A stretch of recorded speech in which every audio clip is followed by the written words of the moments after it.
어버이 주일입니다. 그러나 어버이 주일 우리는 부모 효도에 대한 말씀보다 더 중요한 말씀을 드려야 됩니다. 그럼 자녀를 효도하게 만드는 부모가 되라는 말씀입니다. 오늘 본문에서 주님은 자녀들에게 말씀하시죠. 자녀들아 내 부모를 주 안에서 순종하라. 이것이 옳다. 내 아버지와 어머니를 공경하라. 이것이 약속 있는 첫 계명이다. 이것은 내가 잘 되고 땅에서 장수하게 되는 비결이다. 이거는 부모가 자녀에게 하는 말이 아닙니다. 이거는 우리 주님이, 우리 하나님이 부모들에게 해주시는 말씀입니다. 부모에게 주님이 주시는 말씀은 따로 없습니다. 자녀를 노엽게 하지 말고 주의 교양과 훈계로 잘 양육하라. 자녀들에게 감동을 주고 부모에 대한 사랑을 깨닫게 하는 건 그건 아버지가 위에 계신 하나님이 할 거니까 그거 신경 쓰지 말고 너는 좋은 부모가 되는 길을 그것만 노력해라. 그러면 때가 되면 하나님께서 자녀들에게 네 부모를 주 안에서 순종하라고 이것이 옳은 거라고 내가 말해줄 테니까. 성경에 있는 모든 자녀에 대한 권면은요, 부모가 하는 게 아니고요. 사실은 하나님이 해주시는 겁니다. 이것이 옳습니다. 왜요? 그 부모 하는 거 보니까 주님께서 너무 기특하기 때문에 그렇습니다. 저런 부모 말은 우리 아이들이 꼭 들어야 될 일이기 때문에 주님께서 대신 말해주는 겁니다. 우리는 그동안 부모 공경에 대해서만 이야기를 많이 들었습니다. 그건 이유가 있습니다. 왜냐하면 우리 부모님 가운데 믿지 않는 분이 많이 계셨고 또 그때 우리 부모님이 다 살아계셨기 때문에 그러나 어느 날 세월이 지나다 보니까요 우리 부모님 가운데 살아계신 분보다 안 계신 분이 더 많고 어느 날 보니까 내가 부모의 위치에 와 있는 겁니다. 성경을 다시 보니까요 성경은 원래 자녀에게 주신 말씀보다 부모에게 주신 말씀이 훨씬 많습니다. 성경의 윤리를 상호의 윤리라고 이야기합니다. 성경은 양쪽 다 이야기하고 있습니다. 부모뿐만 아니라 자식에게도, 남편뿐만 아니라 아내에게도, 주인뿐만 아니라 종에게도 상호의 윤리입니다. 그러나 비중이 다릅니다. 둘 다 이야기하시지만 많이 가진 자에게 더 많이 말씀하시고 하나님도 우리 보고 사랑하라고 말씀하시지만 하나님은 우리를 더 많이 사랑해 주십니다. 부인 보고 남편에게 순종하라 이야기하지만 남편 보고는요 예수님께서 교회를 위해 자신을 버린 것처럼 그렇게 아내를 위해 희생하라고 더 많은 것을 말씀하는 겁니다. 부모 자식도 마찬가지입니다. 부모 효도하라 그 말씀보다요 자식을 잘 키우라는 말씀이 훨씬 많습니다. 성경에는 부모 효에 대해서 두 가지를 말씀하는데 그건 뭐냐 하면 효는 자연스럽게 되라는 겁니다. 자녀가 부모님께 좋아하는 건 자연스럽게 우리 부모님이 너무 좋아서 너무 고마워서 근데 그걸 누가 해주는가 하면 하나님 깨닫게 되시는 거예요. 그러니까 하나님의 은혜를 깨달으면요 부모에 대해서 효도하게 되어 있습니다. 그러니까 하나님이 안 도와주면 부모 효도는 참 어렵습니다. 왜냐하면 부모 가운데 완전한 부모는 그렇게 많지 않습니다. 우리도 아이를 처음 낳을 때 얼마나 완전하게 잘 키우고 싶었습니까? 근데 세월이 지나면서 부모 자식 간의 거리도 멀어지게 되고 상처도 또 갖게 되고 부모도 상처받게 되고 근데 그걸 해결할 수 있는 분은 우리 하나님이시죠. 하나님께서 자녀를 깨달아 주는 거예요. 그래서 네 부모만큼 니를 위한 자가 있냐. 그래서 그 효도는 자연스러운 겁니다. 성경은 효는 어떤 유교적인 어떤 그런 율법적인 어떤 형식적인 게 아니라 정말 깨달음이 있어서 부모를 효하고 자연스러운 거죠. 또 한 가지는 이 자연스러움이 되기 위해서는 우리 하나님께서 도와주셔야 합니다. 하나님께서 지원해 주셔야 합니다. 근데 하나님께서 지원해 주시는 게 누구냐 하면 아무 부모는 아니라는 겁니다. 그 부모 말 잘 들었을 경우 하나님을 더 사랑하게 되는 그런 가르침이 있는 그런 부모. 그래서 오늘 본문에서 이야기하죠. 주 안에서 내 부모를 주 안에서 순종해라.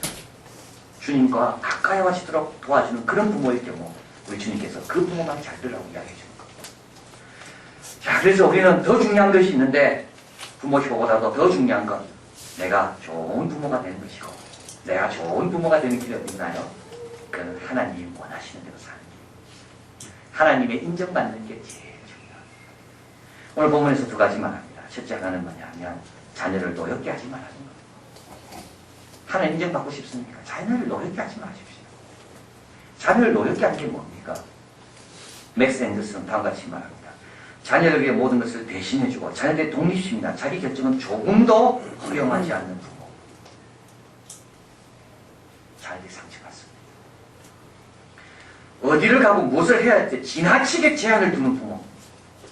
자녀들이 스스로 무엇인가 할 수 있다는 것을 신뢰하지 않는 겁니다. 그래서 그들의 판단에 대해서 계속 의문을 제기하는 부모, 자녀들은 상처받습니다. 자녀들이 하는 모든 것은 충분치 않다고 여기는 부모, 완벽주의자 부모입니다. 여러분, 완벽주의자는 남이 하는 건 다 불만족스럽습니다. 이런 부모 밑에 자녀가 자란다 생각해 보십시오. 자녀가 운신의 폭, 자녀가 활동할 수 있는 게 하나도 없습니다. 이거 해도 이거 부족하고 저거 해도 저거 부족하다고 이야기하니까 성경은 그러지 말라는 거예요.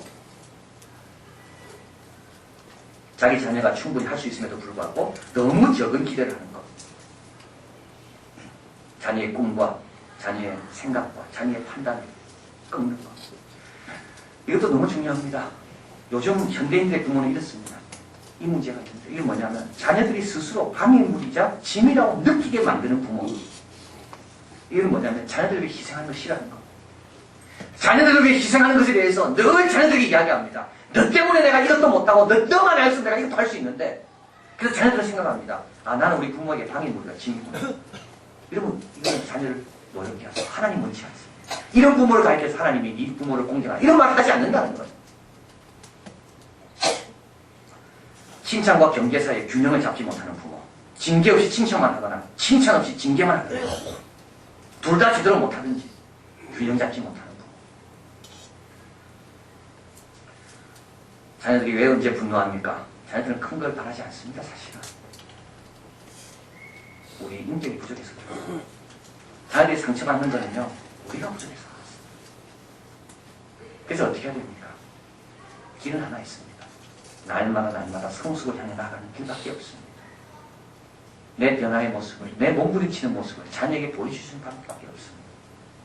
그걸 하나님께서 보시고 자녀에게 이야기해 주는 거예요. 아, 이 부모가 이렇게 노력하는 거 보이지 않냐? 이 부모를 존경해라. 가정의 달을 맞이해서 우리 모두가 읽었으면 하는 책이 있습니다. 특히 아들을 둔 아버지, 이 책을 꼭 읽으셔야 됩니다. 할레이드 호세인이가 지금 연을 쫓는 아이입니다.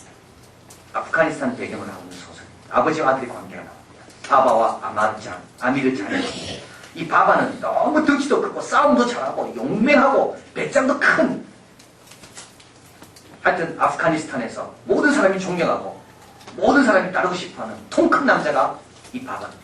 근데 그 아들은 아미르잔은 너무 소심하고 글 쓰고 책 읽고 이런 걸 좋아합니다.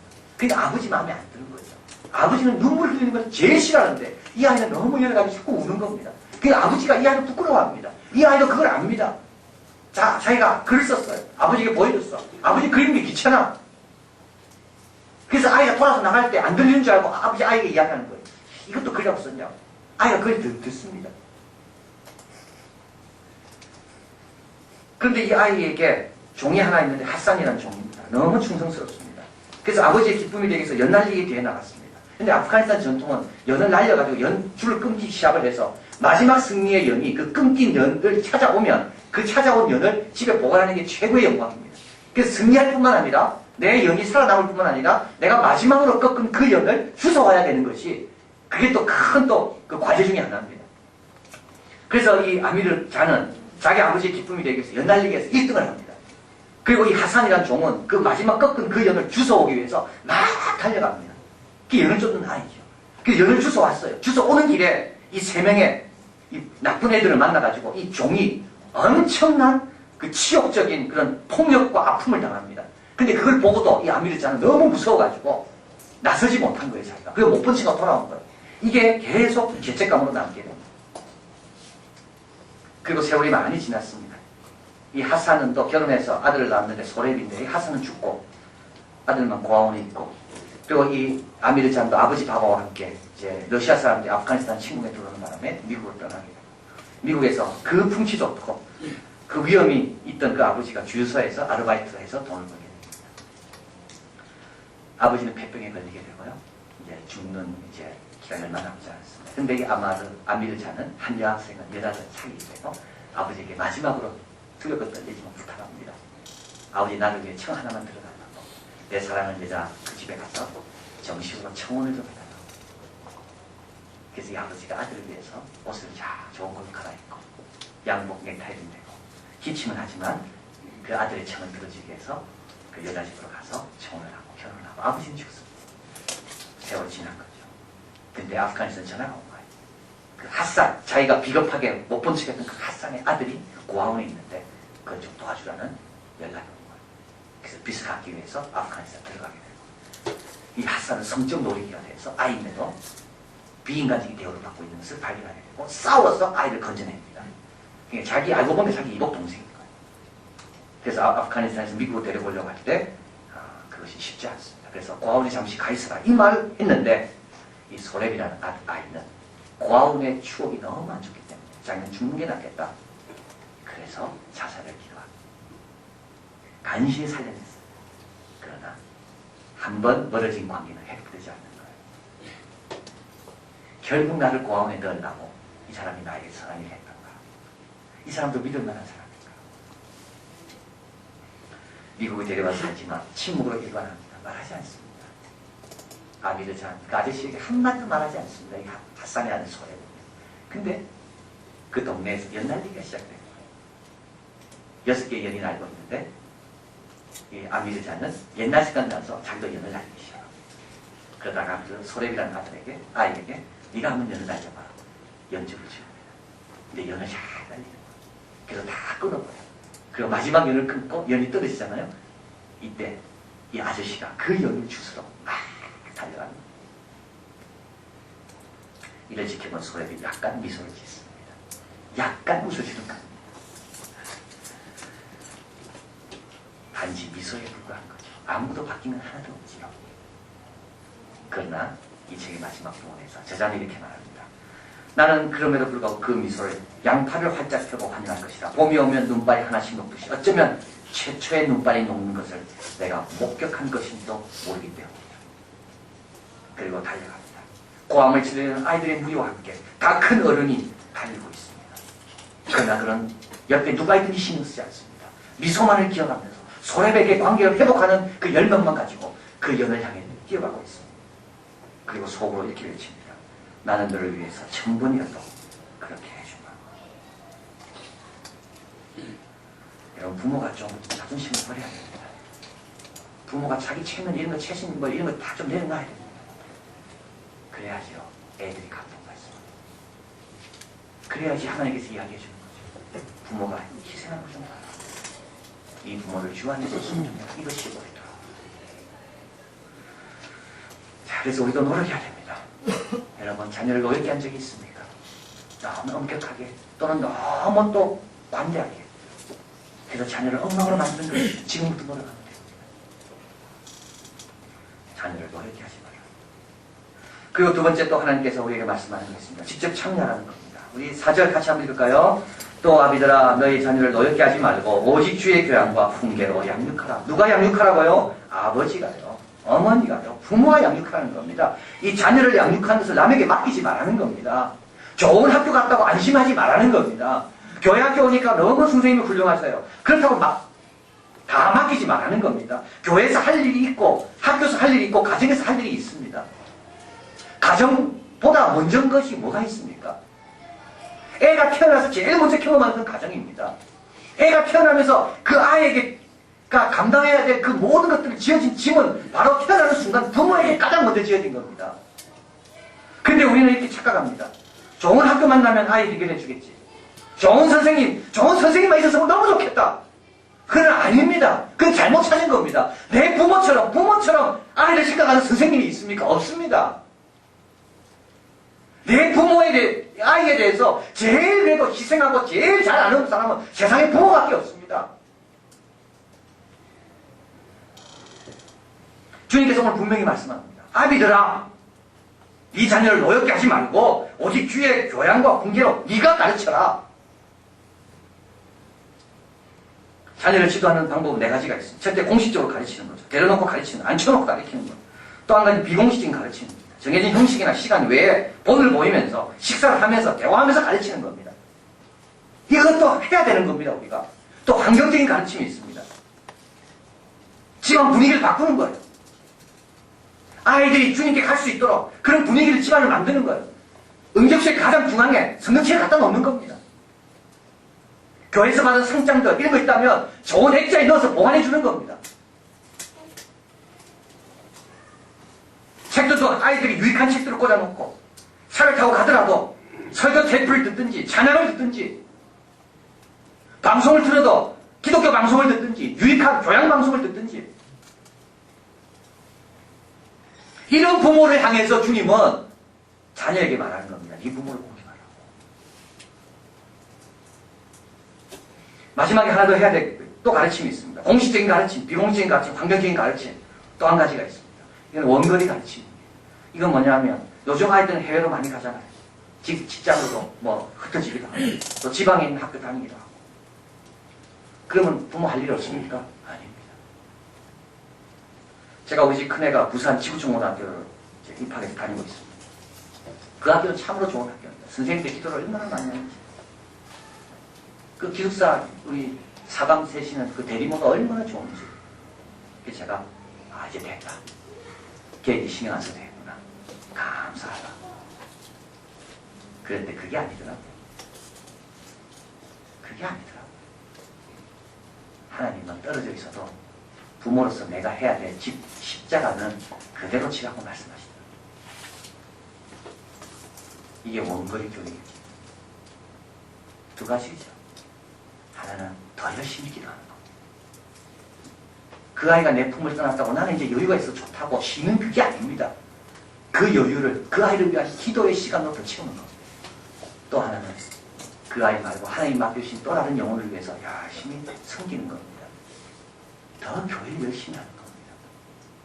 그런 부모를 가르쳐서 주님은 말합니다. 이 부모를 주 안에서 존중해라. 어거스틴이라고 우리가 잘 압니다. 최고의 신학자입니다. 아프리카 사람입니다. 북쪽 아프리카죠. 그래서 약간 아프리카처럼 그렇게 까맣지는 않지만 그래도 아프리카 사람. 가난한 집에 태어났어요. 엄마는 믿음이 얼마나 좋은지. 근데 얘는 천재예요.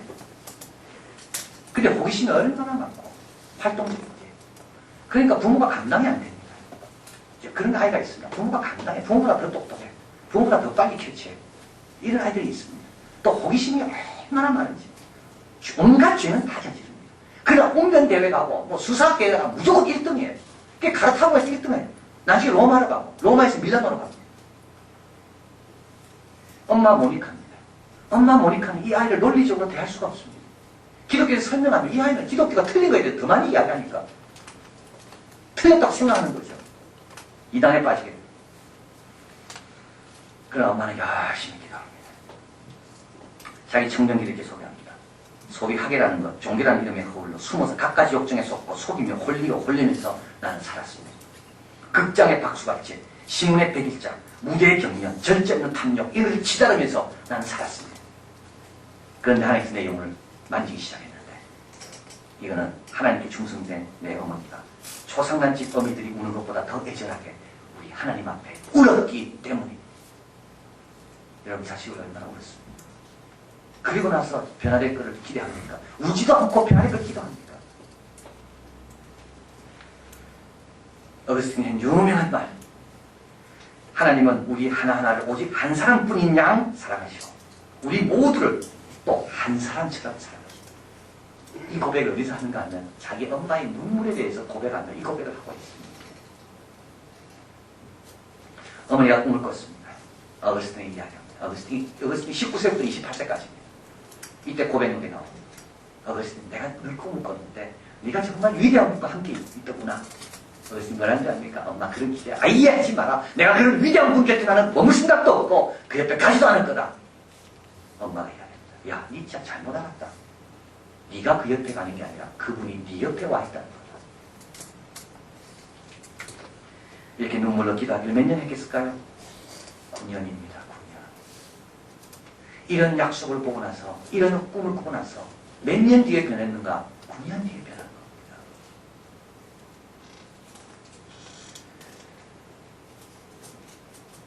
여러분 우리는 얼마나 짐을 지려고 합니까? 그걸 기쁨으로 지려고 합니까? 할 수 없이 집니까? 다른 엄마들은 이런 집 안 지는데 나는 왜 지어야 되는가? 여러분 아닙니다. 그런 짐을 질 때 주님께서 우리 아이에게 대신 말씀해 줍니다. 네 어머니와 아버지를 주 안에서 공경해라. 해리 채핀이 적은 1960, 70년대 유행했던 그 유행가가 있답니다. 요람속의 고향이라는 제목인데요. 그 설교집에서 제가 이걸 봤습니다. 내용이 참 좋습니다. 여러분 잘 한번 들어보십시오. 유행가 가사입니다. 요람속의 고향. 내 아들은 그날 태어났었지. 그는 평범한 방법으로 세상에 왔었지. 하지만 놓치지 말아야 할 비행기와 지불해야 될 계산서가 4개 있었지. 그 녀석이 내가 집에 없는 동안 걸음마를 배웠지. 그리고 나는 그 녀석이 말을 할 줄 알게 된 것도 몰랐지. 그 녀석은 자라면서 이렇게 말했지. 아빠, 난 아빠처럼 될래요. 아빠는 내가 아빠처럼 될 거라는 걸 알고 있을 거예요. 요람 속엔 고양이, 그리고 은숟가락, 우울한 작은 아이, 그리고 달 속의 남자. 언제 집에 돌아올세요, 아빠? 나도 모르겠다. 하지만 곧 함께 있을 거야. 그때 우리 재미있게 지내자꾸나. 내 아들은 그날 10살이 되었지. 그가 말했지. 공을 사주셔서 고마워요, 아빠. 같이 놀아요. 아빠는 내게 공 던지는 법을 가르쳐줄 수 있지요. 나는 말했지. 오늘은 안 돼. 해야 할 일이 많아. 그가 말했지. 괜찮아요. 그리고 그는 가버렸지. 하지만 그 녀석의 미소가 사라지지 않았지. 그는 이렇게 말했지. 나는 아빠처럼 될래요. 그래, 아빠는 내가 아빠처럼 될 거라는 걸 알고 있을 거예요. 요람 속의 고양이, 그리고 은숟가락, 우울한 작은 아이, 그리고 달 속의 남자. 언제 집에 돌아오세요, 아빠? 나도 모르겠다. 하지만 곧 함께 있게 될 거야. 그때 우리 재미있게 지내자꾸나. 그런데 그 아이는 그날 대학에서 집으로 돌아왔지. 벌써 큰 겁니다. 그 녀석은 정말 내 모습과 닮을만 있었지. 아들아, 나는 네가 자랑스럽구나. 잠깐 거기 앉거라. 그는 머리를 흔들며 미소를 띠고 말했지. 아빠, 그보다 자동차 열쇠를 빌려주세요. 나중에 뵙죠. 자동차 좀 써도 되죠.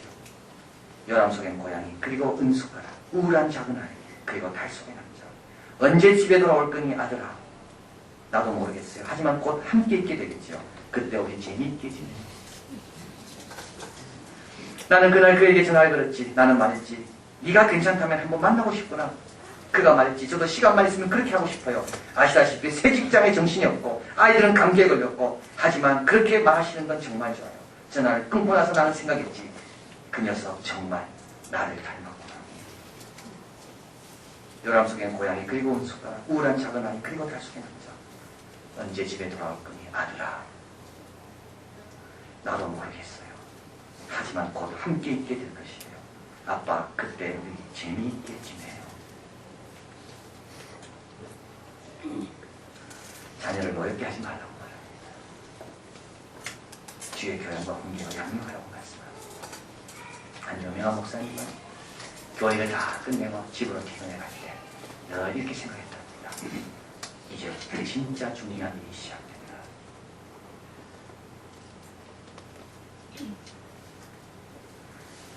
그걸 중요하게 여기시길 바랍니다. 그리고 중요한 일에 대한 대가를 지불하시길 바랍니다. 그러면 주님께서 우리 자녀에게 말씀해 주실 겁니다. 봐라, 이 부모를 존경하는 것이 옳은 일이다. 이 잘 될 것이고 장수할 것이다. 이런 부모가 다 되시길 우리가 진심으로 바랍니다. 기도하겠습니다.